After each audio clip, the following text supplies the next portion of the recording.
저는 의사이기 때문에 지금까지 말씀한 이런 일들이 실제로 벌어졌을 때 개인에게 어떤 일이 일어나는가를 이제 관찰하고 또 이렇게 설명하는 그런 전문직이죠. 그래서 이제 의학적 그 문제, 지금 앞서도 이제 과학, 자연법 얘기 나왔습니다만은 이것이 실제로 이렇게 생활에서 표현되는 것은 이제 병이죠. 그래서 저는 이제 그 관점에서 얘기를 해드리려고 합니다. 그 슬라이드를 보시면 동성 혼인을 주장하는 근거가 동성애는 정상이다, 동성애는 타고난다, 동성애는 사랑이다, 그리고 인권 이제 문제가 있습니다. 근데 과연 이게 맞느냐 하는 것입니다. 동성혼은 동성애의 문제를 가진 채 이성혼을 하이제킹한 것이다, 이렇게 보시면 되겠습니다. 하이제킹 아시죠? 비행기 납치. 그러니까 비행기가 날아가는데 그 조종석을 뺏어버리는 거죠. 동성애란 뭐냐? 이게 이제 핵심입니다. 동성 간 성행위입니다. 이걸 우선 반드시 아셔야 돼요.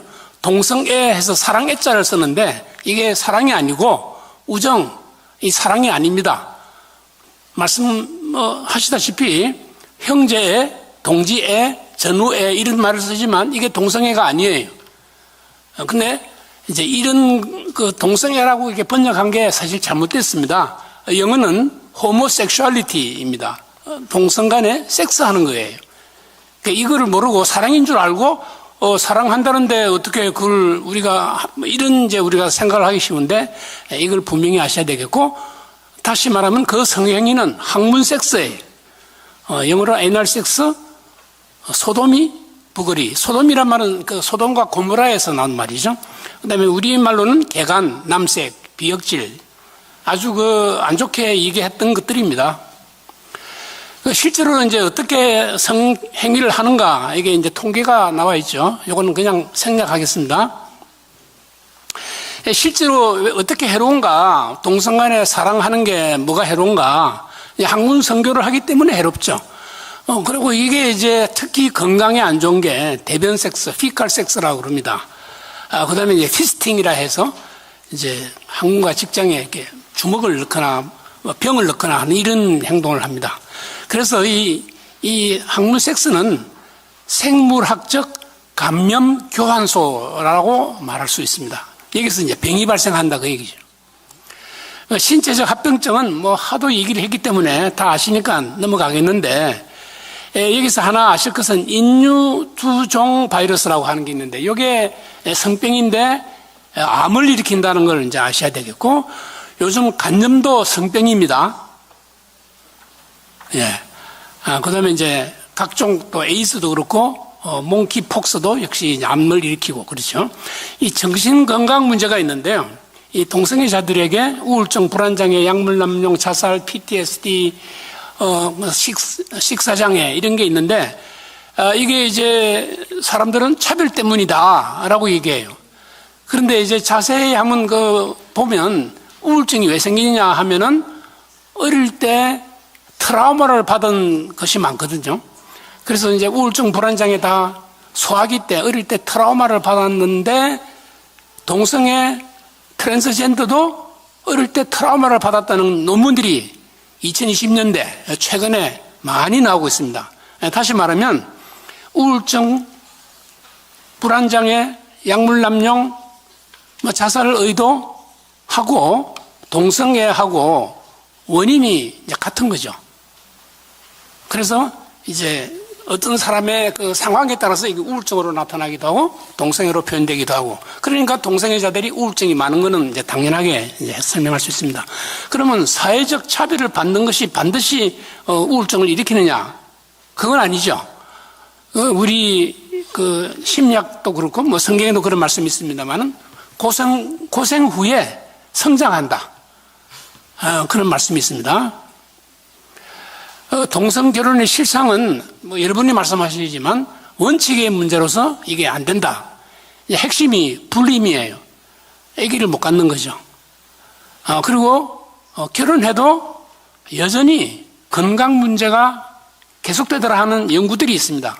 결혼하면 이제 우울증도 좋아지고 뭐 이래야 되는데 여전하더라 하는 게 있습니다. 그 다음에 이제 이건 좀 사회학적인 것이긴 한데 혼인신고를 실제로는 안 해요. 혼인한다고 이렇게 서약을 하면 정조를 지켜야 되는데 동성애의 본질상 이 정조를 지키기가 어려워요. 창부성이 낮습니다. 그리고 관계 안정성이 낮아요. 결혼을 한다 해놓고 나중에 이혼하는 수가 많다 이거죠. 일부 일처적 형태가 적습니다. 섹스 파트너가 많죠. 결혼해놓고 각자 따로 놀아요. 각자 자기 섹스 파트너를 따로 데리고 있다 이런 얘기죠. 이게 이제 제가 하는 얘기가 아니고 조사 결과로 나와 있기 때문에 제가 말씀드립니다. 학대 폭력이 흔하다 이겁니다. 이성애 결혼하는 사람보다. 그래서 이게 남자끼리 만나면 여자끼리 만나면 지배와 복종의 문제가 더 아주 예민하게 나타납니다. 동성혼 자녀 문제가 있습니다. 이게 이제 정신 분석적으로도 유명한 얘기죠. 그래서 결국은 핵심은 동성 커플이 키운 자녀가 건강하냐, 학교에서 공부도 잘하고, 혹시 직업도 가지고, 고등교육을 받고, 뭐 결혼하고, 이런 걸 잘하느냐 하는 그런 이제 연구들이 이제 나오기 시작했어요. 어떻겠습니까, 여러분 생각에? 안 좋죠. 그러니까 이제 동성 결혼을 옹호하는 사람들은 이걸 길을 쓰고 아니라고 자기들이 맞다고 하는 논문을 내려고 애를 씁니다. 그래서 지금 논쟁이 붙어 있어요. 결국은 이 전국 규모의 연구를 해야지 몇 사람 불러서 물어보면 결과가 왜곡되죠. 그래서 내셔널 레지스터리를 가지고 연구를 한 것들이 요즘 나오는데 뭐 연구 대상이 이제 뭐 1,000명, 2,000명 가지고 하는데 역시 안 좋게 나옵니다. 그래서 여러분 그건 확신을 가지셔야 되겠죠. 그래서 요거는 근데 요즘 이제 인공수정으로 아기를 낳으면 자기 자식이니까 양자가 아니니까 좀 낫지 않겠느냐. 근데 이제 조사해 보니까 학교 공부를 잘하더래요, 걔들이.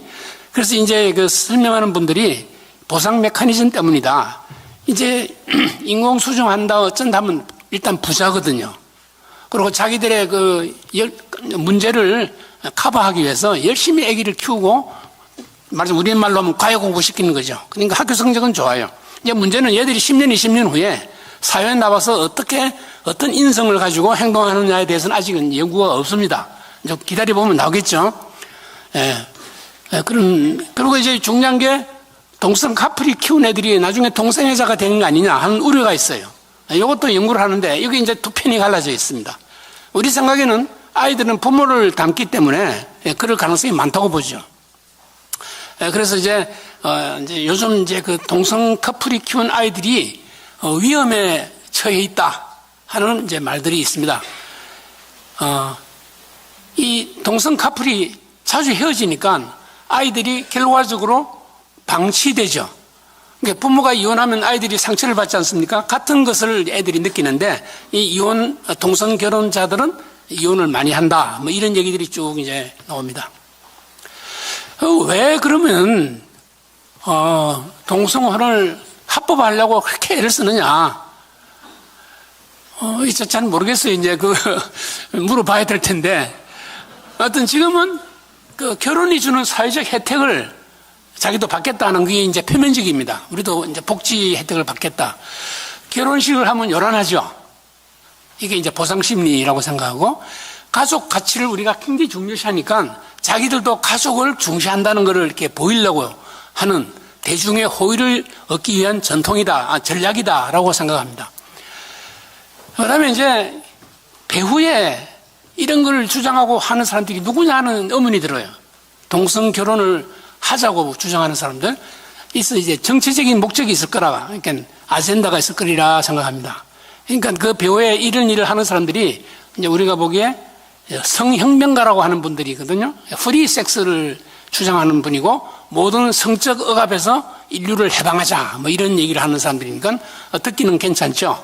이렇게 해가지고 막 들쑤셔가지고 이제 혼란이 벌어지면 그 사이에 이제 자기들이 그렇죠? 정치적 헤게모니를 잡으려고 하는 작전이 아닌가. 음모론이라 그럴 수 있습니다만 이런 말을 합니다. 가족이 함께 신뢰 안에서 성장하도록 해야 되고 사랑과 신뢰 안에서 기초하여 가정을 건설해야 되는데, 이제 자녀가 이 세상에 나와서 힘든 세상을 살 때 성공할 수 있도록 이제 부모가 아이들을 키워야 되는데, 이 동성은 가족에서는 그게 이제 어렵다 하는 것입니다. 그래서 이제 우리는 그 때문에 반대하죠. 그러면 저 대안도 사실 좀 내놔야 된다고 생각하는데, 이건 좀 우리 여러분들이 다 생각을 해야 되지만, 이제 이 문제에 대해서 우리 크리스천들도 공감은 할 수 있어야 된다고 봐요. 왜 그러는지에 관해서. 공감이라는 건 찬성해 준다는 뜻이 아니고, 뭐 이렇게 이해한다? 왜 그러는지를 이제 짐작한다? 이런 거죠. 그리고 이 법이나 뭐 이렇게 이런 것보다도 어떤 교양을 높임으로써 이 문제를 해결하는 게 좋지 않을까. 그리고 이제 동성애에서 이제 벗어나도록 이렇게 도와주는 일을 해야 된다고 생각합니다. 기독교 안에서 XK 미니스트리라는 것도 있고, 또 각 천주교, 유대교 안에도 그런 동성애에서 벗어나는 활동을 하는 분들이 있거든요.